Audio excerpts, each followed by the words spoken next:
What's happening, YouTubes? Vector here, back again.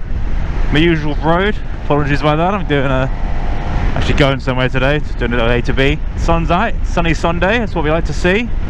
It's colder than it looks. I'm regretting these gloves already, but we'll make it. So today I want to talk about this bike, the Honda Magna. I've owned this bike for a little over a year now. I've not done crazy miles. I've only done a few thousand miles, like nothing to write home about really. Obviously the first half of this year we've had like 4 months of rain, so it's been difficult to get out. I've taken it through 2 MOTs now, so I thought I would do a little owner's review rundown of how I find this bike so far, how I'm liking it, and what it's like to live with, and all the rest of that. I'm going to start with the negatives, but spoiler alert, this bike is great. I love this bike, so I'm going to get the negatives just so they're out of the way, and then we can get on to the good stuff. Rest assured that this bike is a very positive review overall. This bike, to be fully accurate about it, this is a 1995 Honda Magna. It's a Honda VF750C Magna. That's the 3rd generation RC43 chassis. So it's the final generation they made. I don't think there were many tweaks. It ran until about, was it 2004? I think they ran this to until it was killed off. So it lingered on for a while, but I don't think there were any meaningful changes between sort of my bike mid-90s and the 10 years that came after it. It is a 750cc V4, the motor's derivative of the VFR, although it's some internal changes. It makes, I think, about 87 horsepower. The figures do vary a bit, it's depending where you look up, as they tend to with these things, but it's about 87 horsepower, somewhere in that ballpark, which is actually a really nice amount of power. It's a really usable amount of power. Plenty of grunt to have fun with and to keep up with traffic and accelerate even on motorway speeds and all the rest of that. But at the same time, it's not like crazy rip your arms out of their sockets power. I'm not constantly crapping myself into corners or anything like that, and it's not crazy expensive to insure, which is always nice. So yeah, negatives. So I'm going to start with the biggest one, or perhaps the smallest one, which is the fuel tank. So the fuel tank on this bike, which, let me get to a straight here. Fuel tank on this bike looks huge, it feels huge, but it's got a massive tunnel under it with the airbox on top of the carbs and stuff like that. So it's actually only got, I think it's a 12-litre tank. It's tiny. It's a tiny amount of fuel. I mean, if you watch the channel regularly, you know I also have a Honda CG 125 1999 model, and that also has a 12-litre tank, and it's like a bicycle. So yeah, it gives a lot to be desired. And the 12-litre tank is fine on the CG because the CG is pulling 96.6 miles per gallon at this moment. This one, I generally get about 45-ish. I keep track of it. I think the highest I've had has been 53, but that was a rarity. Most of them it's sort of mid-40s, which is pretty good, to be fair. Like, it's a 750cc, almost 30-year-old bike, running carbs, and it's a big heavy cruiser. It's not like it's some featherweight sports bike. It's a big heavy bike, this, so it's actually quite respectable miles per gallon. My previous bike, my T100 Bonnie, a 65cc air cooled, fuel injected, that only got 50. But when you combine that with a small tank, it means that I generally fill up about every 100 miles, and it's very much squeaky bum time beyond that. I've hit reserve at like 95 miles before on some of my slightly more wrist heavy rides. You know, I pleasure ride with it, so it's not the end of the world, but it is very annoying touring. This bike was, in its previous ownership, was owned by a friend of mine. We went camping, and my Bonneville could do about 180 miles between fill-ups. It'd been EFI, I had like a warning light and all the rest of this. So we'd be stopping for him on this a lot, and you really have to plan ahead. The lack of range is really the hardest part of owning this. And there's plenty of bikes with small tanks, and you know, a Harley Sportster or whatever. You get used to it. You learn what your range is, and you can ride around it and all the rest of that. It's not too bad, but it is frustrating when previous Magnas had a much bigger capacity. And I'll come on to that in a little bit, because when Honda got to the 3rd gen, they were already kind of winding down the model line, and they started cutting a few corners, unfortunately. So they've cheaped out in a couple of areas on this bike that maybe other previous models did better. Fuel tank, that's going to be the biggest one. I guess the next negative will be the brakes are pretty poor. So we're rocking a single disc up front and a drum brake at the back, and the braking is fairly not great as a result. Like, it will stop you, but if you're trying to hustle on, you'll very quickly start to run out of slowdown. It's got a lot more forward than it has stop, you know. I don't hate the drum at the back. You know, there are things that make it annoying, but it's not the end of the world having a drum rear brakes, particularly on a cruiser. Although ironically, people actually, cruiser riders tend to use more rear brake than other configurations just because the geometry tends to sort of benefit it. So if anything, you actually need a disc rear more on a cruiser than you would on like a naked or something. But anyway, it's fine. The single, the drum at the back's fine, but it would be nice, I think, to have twin discs up front, realistically, because this is not a light bike. It's 213 kilos dry, I think. So, thank you. It's not light. It's not crazy heavy either, to be fair. Like for a big old cruiser, it's not as heavy as some, but it's not exactly a Honda Grom either. If it bothered me too much, I could put some snorty track pads in the front and really pull the front up, and then just deal with the fork dive that would come as a result. But ooh, nice old landing. I like that. Beautiful. So yeah, I could make a route there if I wanted to. As I say, I don't ride quickly enough, and I'm not doing like hardcore cornering enough for it to be too much of an issue. But it is a consideration. Also, obviously, a bike this old as well, there's no ABS. That goes without saying. If anything, the slightly vague brakes are your kind of natural ABS from it being quite difficult to lock, particularly the rear. But yeah, after that, that's kind of it for negatives. I mean, the only other negative it has, and it is a big one, but it's kind of not really the bike's fault, is in the UK this bike is extremely rare. Like extremely. The 3rd generation Magnas, the last time I checked, there are 17 left on the road, 17, and there's about 26 on Sawn. So you're talking maybe 40 bikes total in the entire country for the 3rd generation. At least there are more previous generations, but specifically the VF750C, very limited numbers, and it means there are no parts for this bike anywhere in the UK, and there's nothing. Like, you can get consumables are fine. It's got a bit of a weird tyre size in the rear. I had to do that recently, and it was a little bit unusual, but it's generally, the consumables are fine. But if I want like accessories, if I want to modify the bike, if I dropped it and I needed like crash repairs, shit out of luck, there is nothing. I'd have to import it from either Europe, they sold better in Europe, so I did have to import from Europe, which costs an absolute bomb now, thanks for that Brexit. Or I'd have to import from the States, where these are fairly common. It was kind of designed for the American market, this. As part of their, like, look how much grunt and power we can make, even staying under 750cc's, because of those import tariffs for big bikes that the Americans had for a while. So it's just, everything costs a lot of money, man. It sucks. Like, this bike is fairly vanilla. It's not really been modded much. And I've got this big long list. I've got a different video actually already up, you can check that out as well, link above, if you want to see like the mods that have been done to it and the mods that I will do to it. Quite a long video, I kind of rambled on a bit, but basic rundown. It's not very much yet, there's a lot I want to do to it, but it's just, you can't get anything. Like, I want crash bars, and I want exhaust, and I want, you know, and I want these guys to get out of the fucking way, would be nice.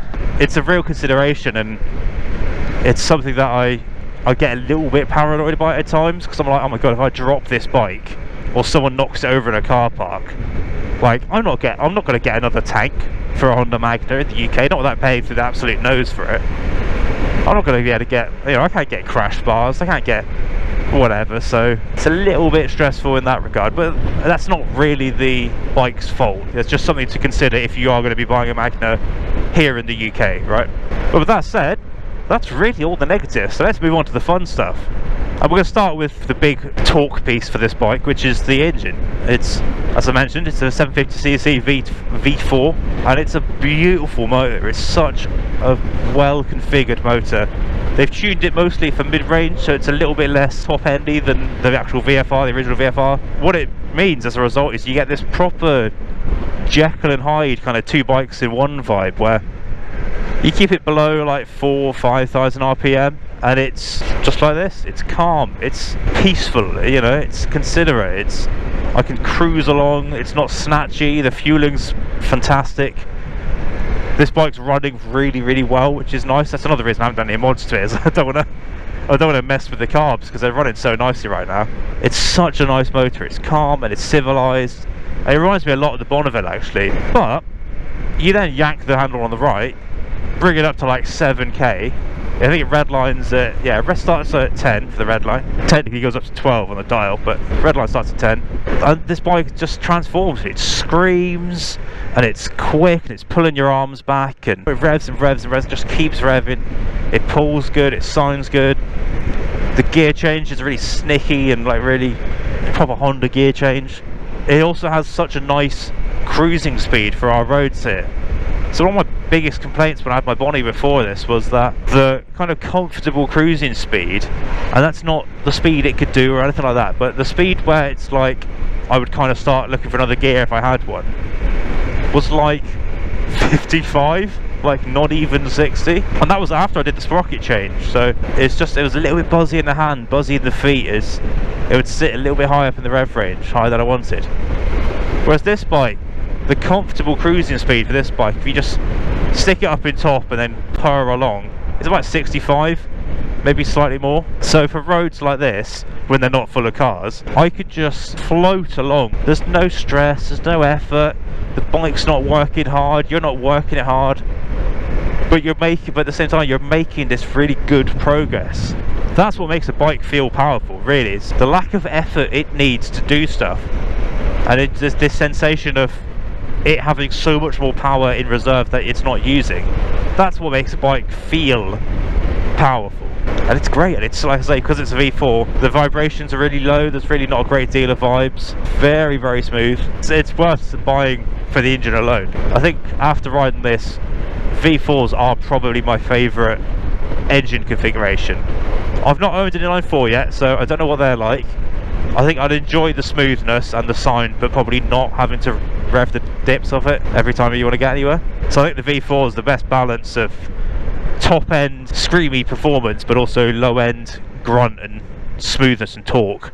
Outside of the engine, well, riding position is not bad. So on this bike you've got mid controls, for a cruiser at least. So my feet are forward of me, but they are sort of vertically down from my knees. They're not full cruiser spec. If I was able to get some crash bars, I would add highway pegs at the front, so I could have the option of just stretching my leg out if I wanted to, which I think would be nice on a slightly longer trip. But in terms of daily riding, the mid controls are really nice because it means I have a good amount of control, I've got a good amount of leverage over the bike. It also means you don't scrape pegs as much, so the pegs on this are fairly high for a cruiser, and being in the middle, you don't touch them down as quickly as you do when they're forward controls, because that's the issue with cruisers. It's more so than the actual height off the ground, is them being at the front. You scrape them tipping into a corner, but the mid controls, I've never scraped the pegs on this, and I don't think anyone has, because they look very clean underneath. They are missing the I don't know what, I never know what to call them, you know, they're like the hero pegs, like the little like bolts you put in the bottom. It has a hole for those, doesn't have any fitted. I'm planning on getting some at some point. I should really just stick a bolt in there at some point, just to protect my my chrome foot pegs if I do touch them down at all. It's a really nice position for your legs. With it being a mid control and it being a cruiser, you do put quite a lot of weight on your tailbone, I will say that, and the feet they're a little bit far forward to be able to stand up on comfortably, particularly with how wide the tank is. You can do it, but you really have to kind of like pull yourself up off the handlebars, and it's not a comfortable. You end up sort of doing this cowboy, like couldn't stop a pig in a passageway kind of atmosphere. As a result, it's difficult to just give yourself that like couple of moments where you let the blood get back into your arse, or to lift yourself up off the seat if you see a pothole coming, stuff like that. And that's something to consider, because you know, people are like, our cruisers are really, really comfortable, and yeah, they are, and this seat is wide and spongy, and it's a nice place to be, but at the same time you have to be aware that you actually probably can't move about as much as you could on other bikes. In terms of bars, they're not bad, they're quite flat, they're not a fully wide like tiller like bar like the old school Harleys and stuff. I used to have a Vulcan 800 Classic Kawasaki, and that had a proper like sort of tiller type wide bar, and I found that quite annoying to live with. They're not bad, they've got a little bit of turn on the wrists. I tend not to like that, I don't like having my wrists turned out, but actually the width of them with the turn out, it's fairly comfortable. I've not really had any wrist issues with it. Former Jag dealer coming up on the right here. Oh, looks like they're actually doing something with it. Yeah, they're still there. Old cars, there's an E-Type in there, there's all sorts. Fucking absolutely criminal. I'd love to sit down and chat with the people responsible for that.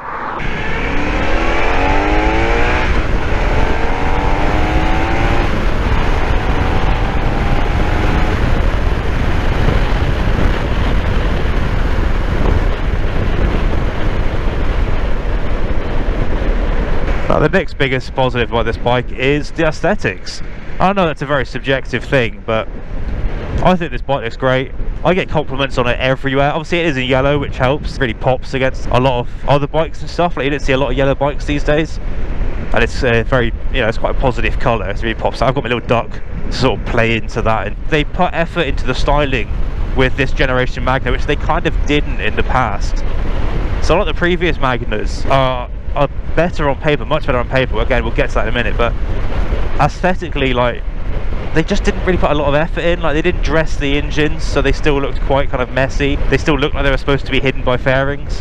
They're all kind of 80s or earlier styling, so they haven't aged fantastically. There's a lot of square headlights and quite kind of weird proportions. Like the previous Magnas are quite tall at the front, and then they've got a weird sort of back to them as well. But this Magna, like, it's such a nice looking bike. They put effort into it. The engine's chromed, the engine's well designed. All of the like fiddly bits are hidden away in at the top and tucked up under the tank. I've got lovely chrome bezels on my instruments here. The top of the triple tree is this nice big like single cast piece of alley, and it's got the idiot lights have chrome bezels and they're recessed. The seat, if you've seen my pictures, the seat is, I'm riding against a single seat currently. I've got a pillion seat also, but they designed it so that you can just unbolt the pillion seat, and then the rider seat is styled to work by itself as well. Like, it has a nice sort of tapers to the back, and the line flows into the back of the sort of fender mudguard at the back. So they did a lot. They put a lot of effort into making this bike look cool, and it's really worked. And this little cowl as well. This little cowl it's not an original part, but it is a Honda OEM part, so it's a factory option.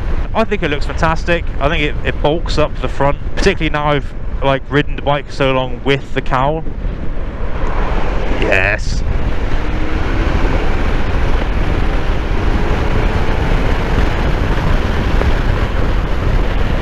I'll tolerate the late indicator off that guy for getting out of the way.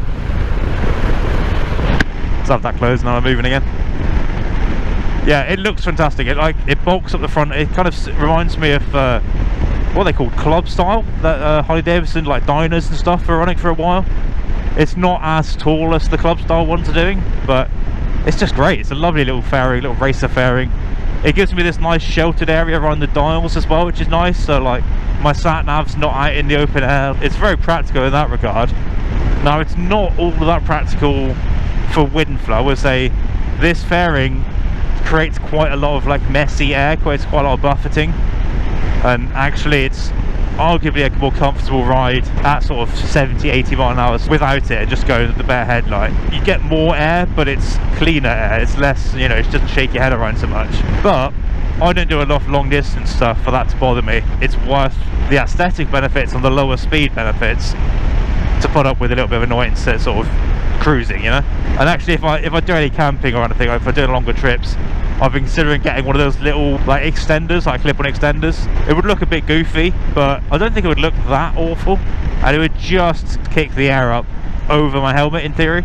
A temporary addition to improve the comfort on those rides. I've mentioned a few times the previous bikes were better on paper, so one of the bikes that I'd quite like to try at some point at least is the V65 Magna. And that's the one, it's the previous generation is this, so it's, I guess it would be the second gen. I'm not entirely sure on that. I'll have to crack the visor again, apologies. It's the one from the sort of the 80s, mid to late 80s. The V65 in particular is the 1100cc. Still a V4, everything like that, but it has a lot of practicality that this bike doesn't have. So first and foremost, the fuel tank on those is 17 litres instead of 12. So if we assume they're getting a similar miles per gallon, which they probably are, I know they're a bit older, but they're also more powerful. Both bikes are still carbed and whatever, so I'd imagine the miles per gallon will be similar. The range should be a lot better. They have 6-speed gearbox. I've only got 5. They've got a shaft drive. I've got a chain. That's a big annoyance actually, because chains suck. I hate chains. Like, the chains are crap, particularly on a cruiser. I'm not worried about weight saving on a cruiser. You're not worried about anything. And this being a muscle cruiser, like, if I have to lose, you know, what is it, like 3 to 5% of driveline power through turning the shaft. That's worth it to never have to adjust the chain, and particularly as this bike doesn't have a centre stand or any provision for a centre stand, and that's really annoying as well. The previous bikes, the V65s, do have a centre stand, and the no centre stand combined with the chain, combined with the exhausts being in front of the chain on both sides, so when I oil or like lube the chain, I have quite a long like proboscis on my on my lube can. I have to kind of feed it through between the exhausts and lube it 20 centimeters of the chain, pick the bike off the stand, roll it backwards, lube another bit, or I have to go and drag paddock stands out and try and, you know, put it up on paddock stands. That's quite an annoying job in itself, particularly now I've taken the pillion seat and the sissy bar and that sort of stuff off the back. There's not really anything to hold on to, so you're kind of stuck. It's quite hard to hold it upright while you're getting the weight onto the paddock stand in order to lift it. I mean, it is doable. You can do it by putting a brick under the side stand so the bike is kind of propped upright, and that can give you enough leverage to get the stand under, but it's still a bit sketch, and coming back off the stand is very sketch. To do all of that just to lube a chain is very annoying. A lot of these things could have been added to this bike, and I think Honda were trying to do it for cheap, trying to like maximise the profits, and it's not a bargain basement bike, don't be wrong. This bike is still a very premium, very nice bike. It's still extremely well made. My mechanic absolutely adores this bike. He's constantly just all over it, but it is just missing, on paper at least, some of the benefits of the previous models. It was also worth noting that that V65 Magna has about 30 horsepower on this. I think they're 117 versus 87.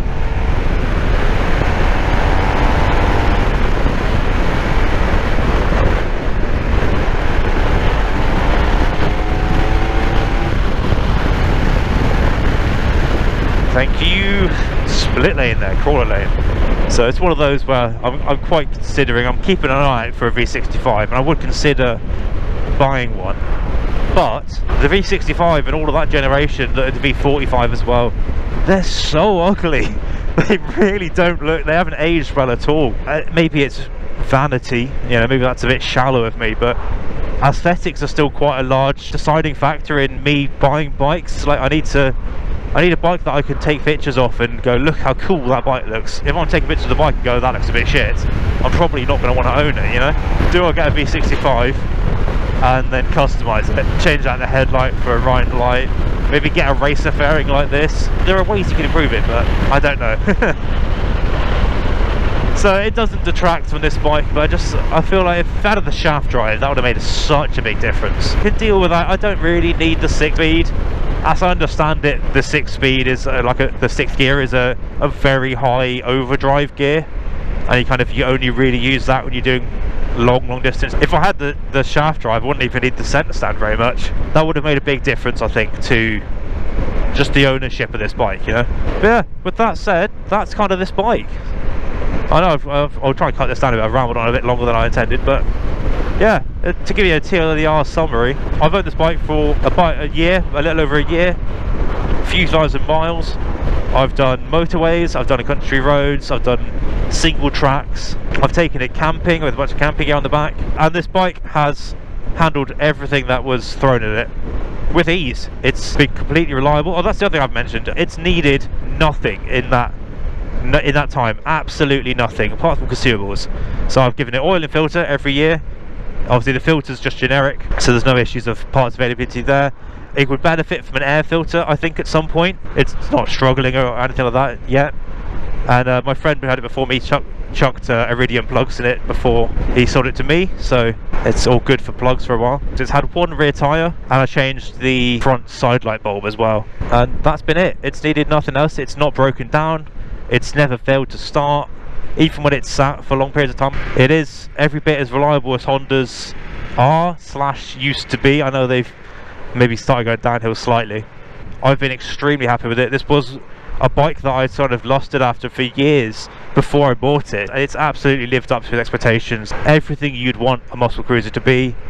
Yes, it could have shaft drives. Yes, it could have more power. bikes can always have more power, let's be real. Who doesn't want more power? I think this is going to stay in my garage for probably quite a long time. I don't know, we'll see how that works out. I tend to change bikes quite frequently. Good, fast bike, good performance, good miles per gallon, reliable, comfortable. It ticks a lot of boxes. It's not perfect, the range sucks, but it's a great bike. And with all that said, thank you guys very much for watching. I don't know what we've got video coming up next week. Might be a vlog, might be a ride, who knows. Tune in to see it. Chuck a sub, chuck a like, chuck a comment if you've got one of these, if you've ridden one of these, if you want one of these. If you have any questions that I've not answered in this video, do chuck them down below, I'll do my best. But yeah, thank you very much for watching. Ride safe.